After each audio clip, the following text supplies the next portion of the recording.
Nokian toimitusjohtaja Olli-Pekka Kallasvuo ilmoitti heinäkuussa osavuosikatsauksen julkistamisen yhteydessä, että hän ei aio levätä ennen kuin USA-markkinat on järjestyksessä.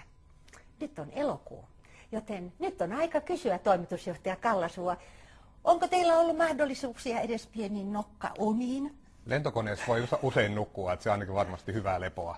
Ja sanoin todellakin näin ja aion pitää tästä kiinni.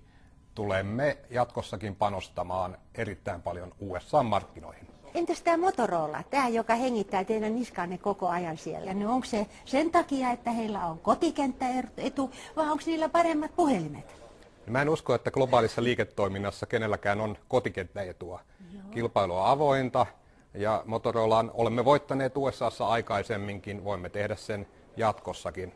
Ja jos heillä on kotikenttäetu, jokainen jalkapallojoukkue kyllä tietää, mestariksi ei tulla, jollei koko ajan voiteta myös vieraskentällä. Nyt väitetään, että tämä PC-vallankumous, jota johtivat Microsoft ja Intel ja Dell, on saavuttanut jo lakipisteeseen ja pysähtynyt. Ja seuraava suuri aalto on langaton internet. Tuleeko Nokiasta sen johtaja? Nokialla on velvollisuus tulla sen alueen johtajaksi. Me voimme siinä itse asiassa yhdistää ne kaksi suurta trendiä, jotka ovat eniten muuttaneet nykyihmisen elämää. Langaton viestintä yhtäältä ja internet toisaalta. Ja lopputulos on sitten tällainen Nokia N80 multimedia tietokone, joka itse asiassa tekee kaiken, mitä kotitietokone ja sen lisäksi paljon enemmän.